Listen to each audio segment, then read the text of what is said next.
Welcome to The Current Buzz, the podcast where we break down what's happening now at Oklahoma Electric Cooperative and OEC Fiber and why it matters to you.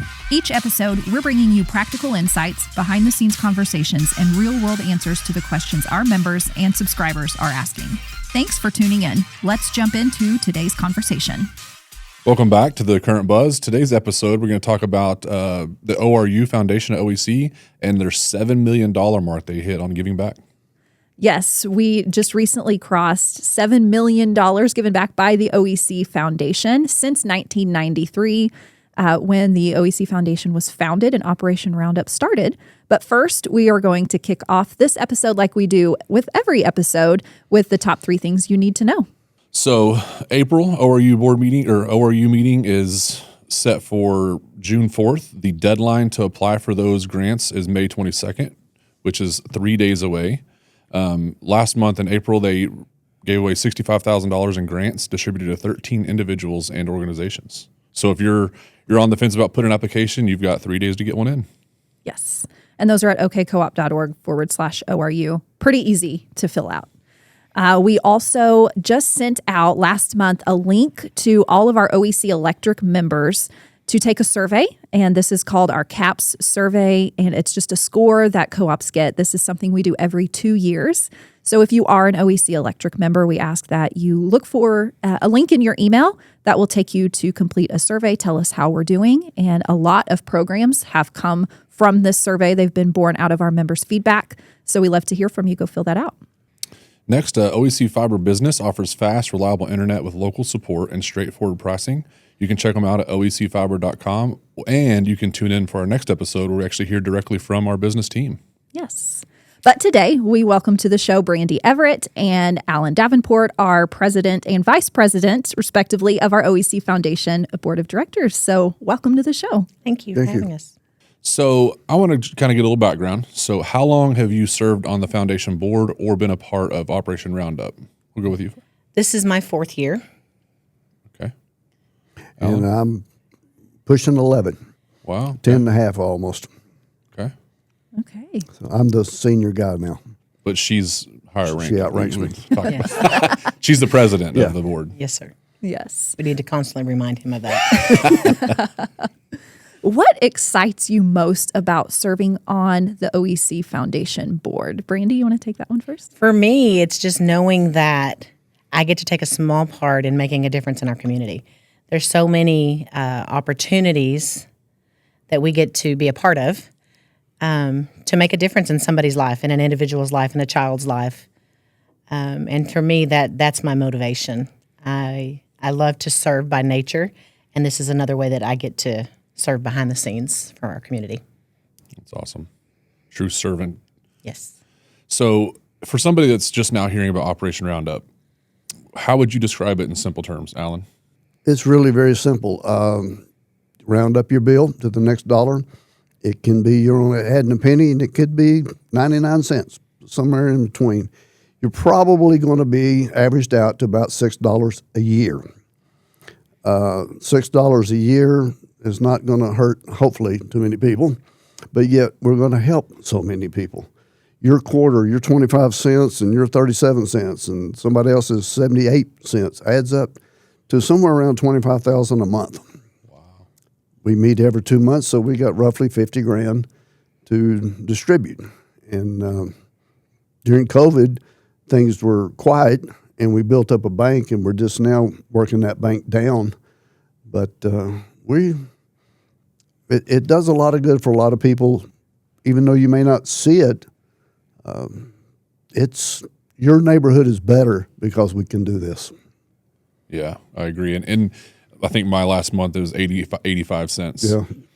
And for me, I'm old school. We used to balance a checkbook. Yep. And so balancing those change is kind of always a pain. So I really like knowing that it's, it's 185 even, it's just, so it's easier, simpler, but also I never saw that change. So, well, if you hit 99 cents every month, that's $11.88 a year. Right. Really. Right. If you get lucky, it may be 12 cents a year. Right. But yet somehow that works out to $25,000 a month. Law of averages. Yes. So, We've got a lot of members that round up their bills and grateful for all of them that they do. So when you heard that we crossed the $7 million mark since 1993, what did that milestone mean to you, Brandy? For me, it's incredible. I see all the faces when I hear $7 million. I think, wow, that's amazing. And how many nonprofit organizations, strive for that, to be able to help that many people. And we get the pleasure and the honor of doing that. And like you said, your 85 cents, you don't miss it. If you don't even look at your bill, you never even know. And that can make such an impact in so many people's lives for 35 years, that we've touched that many people. So walk us through what happens when a grant application comes through. What's the process? So the process, it starts, through our mediator, and then she distributes those out amongst the districts. If the application is in our district, then she sends it to us. We reach out to the individual or the organization, do a little back work, tell me a little bit of history, what exactly is the money going to be used for. And then every other month we come together as a board, we discuss it in length and make a educated decision, because it's not our money, it's your money. And we're just responsible and held accountable for that. So we want to make sure that we handle those funds properly. To me, it's always great if I look on that application and I see a name that I know. This is such organization, and one of the people that are speaking up for it is somebody I know. I can call that person directly. And if it's in my district, I'm District 4, Newcastle, South Oklahoma City, there's a good chance that I either know the person or know of the person. And it's nice to have that extra knowledge and comfort level, knowing that the person that I'm talking to about this knows what they're talking about, and I'm getting honest answers. I've had some that go, that's the greatest thing since a pocket on the shirt. And I've had some go, when I ask them about somebody. So it's usually it's like she said, it's not my money, it's not our money, it's our money. And we try our best to make sure we're doing justice to our money.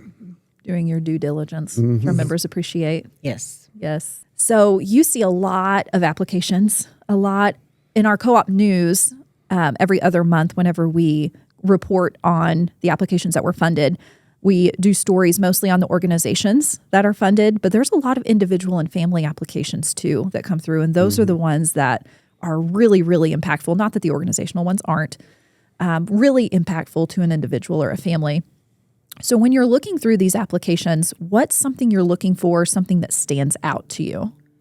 So individuals, for me, are my favorite to take a part in. I love organizations too, but I love knowing the individual story and seeing that it actually is impacting who it's impacting. When it's an organization, we don't get to see the big picture generally. And so I love giving to individuals and knowing that there was a need that they, weren't able to afford themselves. And it may be a pair of glasses. It may be some dentures. It may be tornado disaster, that their lives were totally impacted. And knowing that a $350 pair of glasses, now this person can drive. Now this person can get a job. Things that we take for granted that are huge. $350 is huge to a lot of individuals. And so seeing the face, not literally seeing the face, but you can see the face of who you're impacting, and it just is very impactful to your heartstrings. When she first came on board 4 years ago now, right off the bat we did a Mobile Smiles. And it was in Blanchard, and I helped her out with it. Just kind of broke the ice, and she took over from there. But watching 10 people come to that dental clinic and literally saw their face and literally saw them leave with a comfort that they didn't have when they came in. They might have had a tooth that was killing them and couldn't afford the dentist. Got that taken care of. It might have been a kid that's not ever had a trip to the dentist, so no teeth cleaning or nothing. They left there with clean teeth.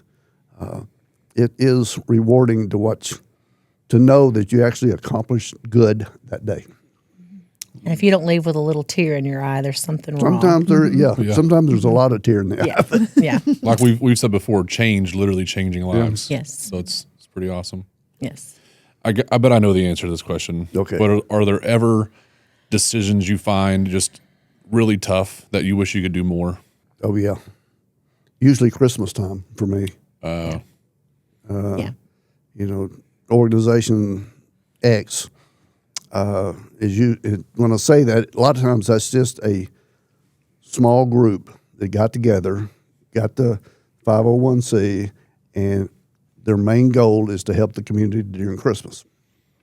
And when they come to us and ask for money, sometimes they don't even know how much to ask for or how to ask.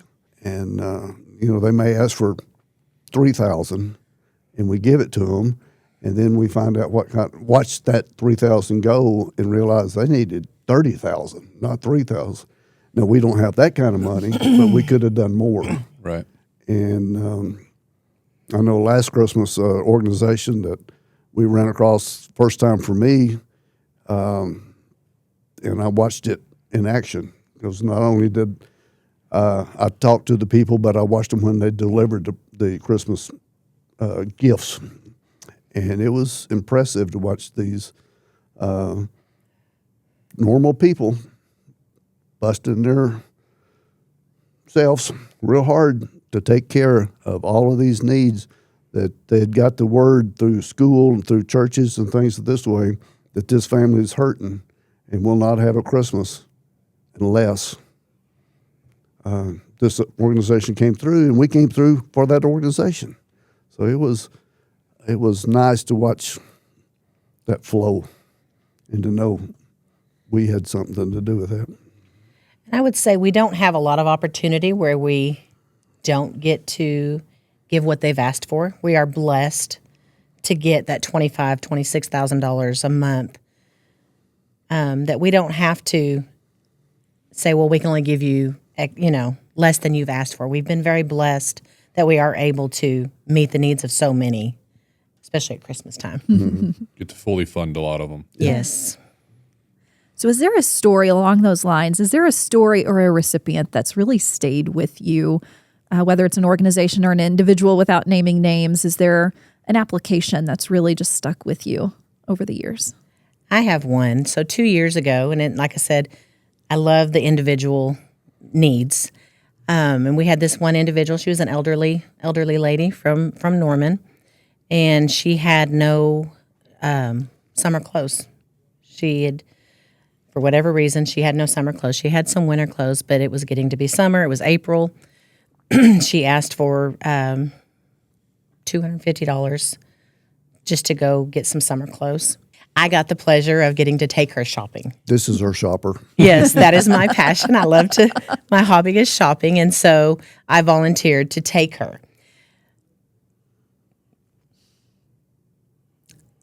The things that we take for granted, going to Kohl's or Penny's or, whatever, because we need a new pair of shoes or we need a pair of shorts, she didn't have that luxury.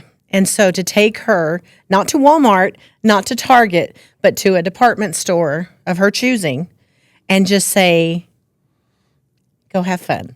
Let's try things on. And she would go in the dressing room and she would try things on.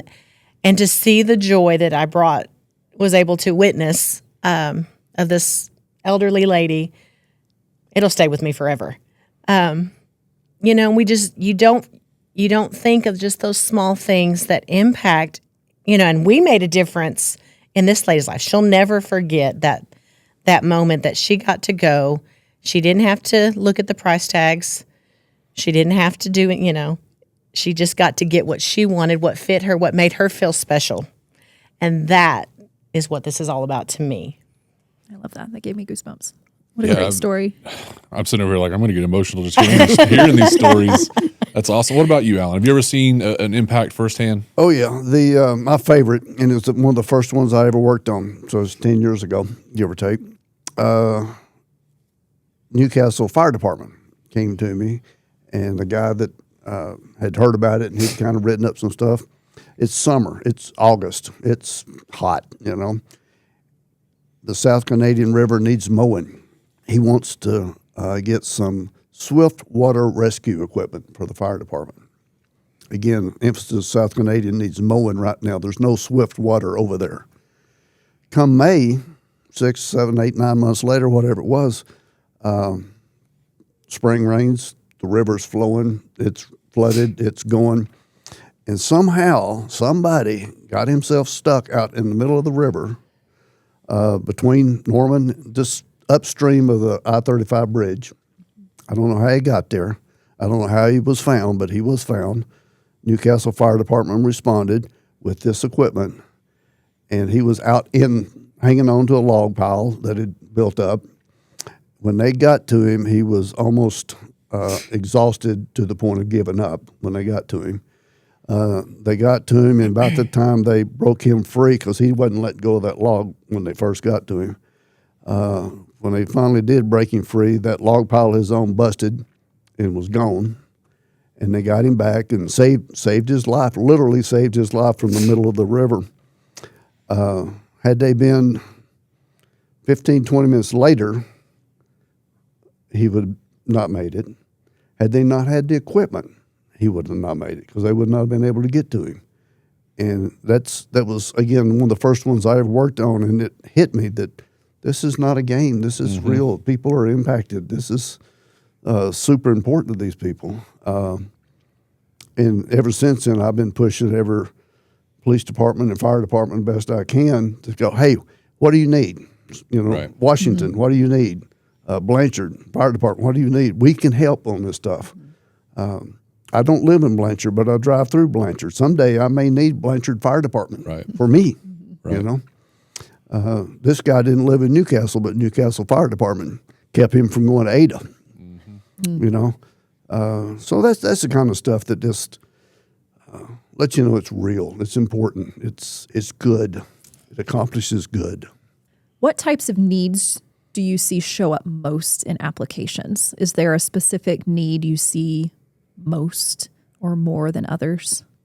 Through one of the organizations here in Norman, we get sent a lot of glasses and dentures and things of this nature. So as a general rule, that's the most. It's not the most expensive because glasses will be $250 to $350, dentures $600, that kind of stuff. Most of the volunteer fire departments show up once a year, and we help them out. Years ago, we put in a limit for each fire department gets this much, police department get this much, whatever, and that makes it easy. So when Blanchard Fire Department shows up, or Nobles Fire Department shows up, or any of the above, it's not an argument about, well, they got this amount and we need that. No, this is it in the conversation, Sustainable. And it makes it easier on us and the applicant. And I think it's important to say too that all of the money, it's not going to pay salaries. It's not going to pay electric bills. It's not going for any of that. It's strictly going 100% to a specific need. And I think that's important because I think a lot of people think or wonder where the money's going. True. One of our rules is we will not pay salaries and we will not pay the electric bill. So OEC Roundup Foundation will not pay OEC. Correct. This is not for OEC. Right. Well, and if we're talking to our members, you're a volunteer board. Yes. Right? Yes. So you're not getting paid either, and Correct. it's time away from your family in the evenings and to help this. So I think it's good for our members to see where that spare change is actually going. And also to your point, while it doesn't pay electric bills, it could pay for something that they could be struggling with so that they can pay utility bills. Sorry, but the Veterans Corner over in Newcastle is one of my favorites, and I work with those guys a lot, but I try not to I don't want to go there and them say, oh, we got to be nice to this guy, because he can, we got a good working relationship, and I am a vet, so that helps me walk in the door anyway. And to watch what they do and knowing how they help people, it it's just easy for me to jump up on a chair and yell for those guys, you know. It's easy for me to push them through. If there's one thing you could tell OEC members about where their change goes, what would it be? To the needs. Look in your neighbor's eyes. Yeah. It's your neighbor. You're not paying It's the your salary. friends. You may have just bought the fire department some safety equipment. Hopefully you'll never need it, but if you do, they got it. You know, again, Newcastle, we bought them 2 and 3 years ago. Each year we bought one bulletproof shield that requires somebody to walk into a building with a bad guy in there and bullets coming at them. The shield protects that person. I don't know how you get the person to walk in there anyway, but that's a different story. Yeah, Not my job. Who drew the short straw today? Yeah. But I think it's important to say on that note, too, it was right after one of the officers did get shot in Blanchard, walking into. Yep. So it raised a lot of awareness that this is Exactly. this is a huge need. Mm-hmm. You know, these gals are trying to protect us, and we're able to provide the stuff that, you know, small communities can't afford. The extra little stuff. The extra like stuff. Yeah. Yep. You know, and that's what we as a community, we get to do. We get to help these small police stations and fire stations and things like that get the things they need to protect themselves and their families. And when I told them, I said, "You've been approved, you got it, but here's hoping you never need it." Yes. Which, yeah, you know, I don't want to walk into bullet fire. I don't care what's in front of me, you know. But they've got that capability now. They're just saying you'd rather have it and not need it than need it and not have it. Yes. Right? 100%. So we make it really easy for OEC members to participate by rounding their bills up automatically. But what about listeners who are not OEC members? Would you encourage them to make a donation? That is a possibility. You can make a donation to our OEC Foundation. Why would you encourage this? If you live in Minco, Tuttle, Bridge Creek, Newcastle, Blanchard, Lexington, Little Axe, or any more, Norman, anywhere in between, or you travel through any of those places, some of that good may be right on you someday. That fire department may be needed that equipment to help you. That Lions Club with their glasses. It may not be you, but it may be your neighbor that needs glasses now or something. It reaches a lot of people, and again, a little bit adds up to a lot. So, if you drive through these areas, yeah, we could use your help, and yes, it will be put to good use. And I think it's important, too, that if you are looking to give money to different Different organizations and we're touching hundreds. You know, if you give to one organization, you're giving to that organization. But if you give to ORU, then we're taking that money and giving it to multitudes, you know, individuals and things like that. So I think that's important to note is you're not just giving to an organization, you're giving to hundreds of organizations. And think of the headache that would, if I was myself trying to donate to hundreds of organizations, the headache that would be. So you guys like, hey, we'd take this, we distribute it out. Just there's one stop for us to fund multiple things. It's an easy button. the fact that there's no overhead, there's no salaries being paid. 100% of it 100% goes to it. It's great. So 7 million is a huge milestone, Huge number. right? What excites you about the future, Brandy? We're just getting started. 7 million, and we're just growing every monthly, you know, and as more people move into the area and they get on OEC, that's just more money, more opportunities that we're given to affect our community and to change lives with our change. 8 million will be here quick. It will. I would actually love to see the growth of, 1993 or whatever, how much it was per month, what we're giving Yes. now, Yeah. and kind of Yes. see that trend and see, it may have taken us, 35 years to hit 7 million. How long before we hit the next million? Yeah. That'd be kind of cool to see. It's not going to be long. I've 10 years that I've been on here, and my first couple of times we were giving away 25,000, 30,000 a month. A meeting, not a month, but a meeting, and now we do that in the first 3 grants. Of We the doubled it meeting, we doubled it that amount in April of 65,000. Wow. In one meeting. Yeah. That's a lot of people. And it speaks to just how generous OEC's members are. Yes. To just round it up, I think we have somewhere around 85% of our members who round up their bill. And I bet you that a big chunk of those are professional organizations that can't do the Right. extra, Yeah. John Doe business cannot add up. It doesn't work for his Right. Right. business model or Bookkeeping. whatever. Balance sheet, yeah. So there is an application process, we know. What would you say to maybe some nonprofits or individuals or someone out there thinking about submitting an application? Brandy? Apply. I mean, the worst that could happen is it doesn't fit our mold, but you're not going to know if you don't try. I would say 95% of organizations fit the mold, and there's a lot of money that is there to be had. And if you don't apply, then you're not going to know. So please apply. We love helping individuals. We love helping organizations. You miss 100% of the opportunities you don't take, right? Absolutely. Yes. We don't do political organizations. We don't do religious organizations, although we are all political and we all are religious. And we don't pay salaries. Safety is a big thing for our interest or whatever. And children. And children is a big thing for our interest. What does it mean to you to be a part of a community, be part of something that's given $7 million back to your own community? I'm so prideful of it. I think it's an amazing opportunity that I got to play just a small little part in giving away $7 million. I mean, the opportunity that we get as a board, as an organization, of $25,000 a month.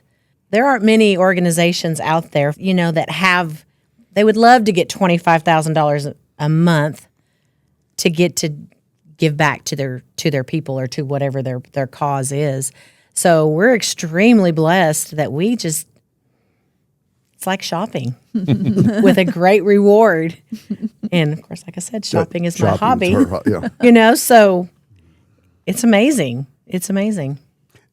One of the neat things that I think about our board is we all have different skill sets. We all have knowledge in different fields. We have some who like to shop and some who refuse to shop, Okay, that's not hard. Shopping, But we build off each other's skill sets. The integrity of my fellow members is above and beyond reproach. Yes.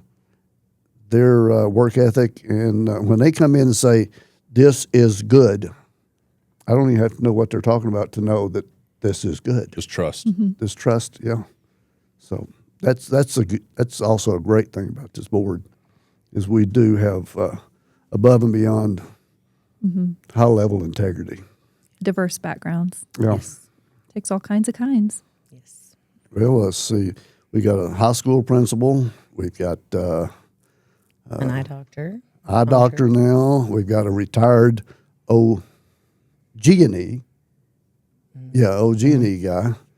We got a retired AT&T/Avaya communications guy. Insurance person over here. Nurse. And we've got a bunch of different levels of expertise, and it's good to call on them. Mm-hmm. And the community should know, or our OEC members should know, they can trust us. They can trust us with their money, that we're not going to abuse that trust. We're not going to abuse their money. That we don't take it lightly. Yeah. Yes. Big responsibility. Yes. Yeah. And we do, like I had mentioned earlier, we do publish a report of Operation Roundup board meetings, grant decisions in the following co-op news. So we had a meeting in April, right? So in the June issue, I believe you will see kind of a roundup, if you will, of the applications that were funded during that. So check it out. Well, thank you for joining us today. This was a great conversation. Thank you. Before we take off, we always end with just a couple of extra tips. I want to talk about OEC's Liveline demo. If you haven't seen this is a cool thing we offer. It's a 20-foot trailer that we have built mini power lines on, and we actually bring it to your organization, fire department. We've done it for schools. county fairs, but essentially we designed it to show all the dangerous things you could encounter with power lines. So I know I've done it for Alan, seen it a few times. We energized this line to 7,000 volts, and we actually, it's kind of crazy. We built something to show a bad day in our line of work, but it's kind of to show the public how dangerous things really can be. So we do a lot of teaching for first responders and how to navigate a scene with the power line down, sort of thing. But you can go to our website and request that for your organization. It's really cool. And you built it. You helped build it. I helped build it, and I have done probably 600 of these demos. So saved countless lives. Countless lives. We are also big supporters of all the communities we serve. Like our Roundup board members represent their districts, we serve members and fiber subscribers and communities in 7 counties here in central Oklahoma. We always like to highlight something that's happening in one of those communities on each episode. And on this one, we want to highlight the Chickasha Wings and Wheels Air Show and Car Show. It's being held June 6th in Chickasha. So if you are or have a car or aviation enthusiast like I do, check it out. It's June 6th. It's completely free. They've got all kinds of stuff going on out at the Chickasha Municipal Airport. Thank you all for joining us. We'll catch you next time on The Current Buzz, where we talk to our fiber business team.